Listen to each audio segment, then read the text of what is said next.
አሁን በዚህ ሰዓት መነሻቸውን ከደብረ ዘይት ያደረጉ በርካታ ታንኮች ወደ መቀሌና ወደ አፋር አቅጣጫ እየተንቀሳቀሱ ነው ተባለ። በአሁን ሰዓት ላይ መነሻቸውን ከደብረ ዘይት ያደረጉ በጣም በርካታ ቁጥር ያላቸው ታንኮች ወደ ሰሜኑ የሀገራችን ክፍል እየተንቀሳቀሱ ነው። ፋኖ ዘመነ ካሴ በበኩሉ በኤርትራ ስለመታየቱ ምንጮቹ ገልጸዋል። ፋኖ ከዚህ ጉዳይ ጋር ምን አለ? ተሰሙታላችሁ። በሰሜኑ የሀገራችን ክፍል ከፍተኛ ወታደራዊ ውጥረት መንገሱ ነው የተነገረው። በመቀሌን ጨምሮ መፈንቅለ መንግስት ተደርጎ ህወሓት ስልጣኑን ተቆጣጥሮታል ተብሏል። የህወሓት ከፍተኛ አመራሮችም መግለጫ ስለመስጠታቸውን የተነገረው። ከኤርትራ ጋር አይቀርም የተባለው ውጊያ ሊደረግ ቀናቶች እየተቆጠሩ ስለመሆናቸውም ተሰምቷል። ጤና ይስጥልኝ። ይህ አዶኒ ኒውስ ነው። አዶኒ ኒውስ ስማርት የሆኑ መረጃዎችን በፍጥነትና በጥራት ወደ እናንተ ያደርሳል።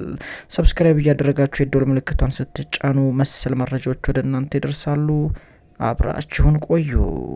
በትግራይ ክልል የነገሰውን ውጥረት ተከትሎ በርካታ ብረት ለበስ ታንኮች ወደ ትግራይ ሰሜኑ ክፍል እየተንቀሳቀሱ ነው ተባለ።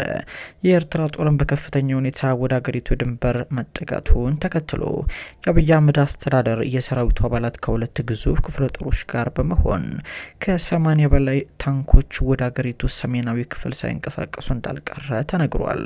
ታንኮቹ የተንቀሳቀሱት ወደ አፋር አቅጣጫና ወደ ትግራይ ክልል አቅጣጫ ስለመሆናቸው የተነገረ ሲሆን በደብረ ጽዮን ገብረ ሚካኤል የሚመራው የህወሓት አንጃ መቀሌን ጨምሮ ትግራይን በከፊል መቆጣጠሩን ተከትሎ ከነዚህ አካላት ጋር ውጊያ ለማድረግም ሊሆን እንደሚችል በርካቶች ይገምታሉ። የኤርትራ መንግስት ከነ ደብረ ጽዮን ጎን ሊሰለፍ ይችላል የሚሉት ምንጮቻችን፣ የአብይ አህመድ አስተዳደር ደግሞ ከጌታቸው ጎን ተሰልፎ ውጊያው ሊደረግ እንደሚችል ነው የተነገረው። ከዚህ በፊት ከ3 ዓመት በፊት በነበረው ጦርነት ከ1 ሚሊዮን በላይ ህዝብ ያለቀበት የሰሜኑ ክፍል አሁን ደግሞ ሌላ ጦርነት ሊያስተናግድ ነው።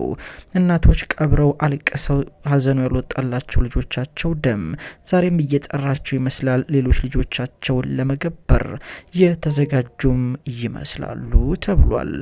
ይህ የሀዘን ጊዜ ከትግራይ ላይ የሚነሳው መቼ ነው የሚሉት ምንጮቻችን፣ እድሜያቸውን የጨረሱ ጸጉራቸው ነጭ እስኪያበቅል ድረስ በህዝብ ትግል ላይ ቁማር የተጫወቱ እነዚህ የትግራይ አዛውንቶችስ መቼ ነው ለስልጣን ጥም ህዝቡን ከመማገድ ወጥተው ስልጣኑን ለህዝብ የሚያስረክቡ? ለወጣቱ ኃይል ስልጣኑን የሚያስረክቡ መቼ ነው ሲሉ ይጠይቃሉ።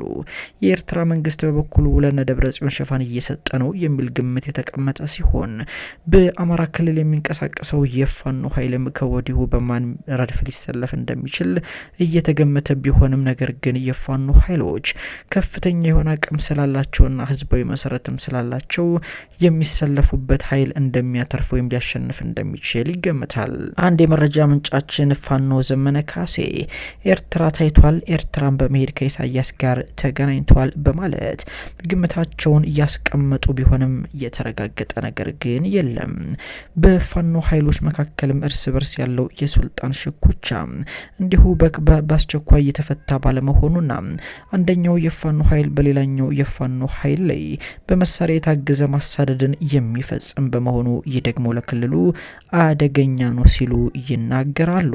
በተለይም በእስክንድር ነጋ ይመራ የነበረውና አሁን ደግሞ በሰለሞን አጠናውና በደረጀ በላይ የሚመራው የፋኖ ክንፍ ከአማራ ህዝብ ጥያቄ በተጻራሪ በመቆም የአማራ ህዝብ እውነተኛ ጥያቄዎችን ይዘው በተነሱ በነፋኖ ዘመነ ካሴና በነምሬ ወዳጆ ላይ ከፍተኛ የሆነ ጥላቻና ጦርም ቢሳካላቸው ጦር የማዝመት እቅድም እንዳላቸው ይነገራል።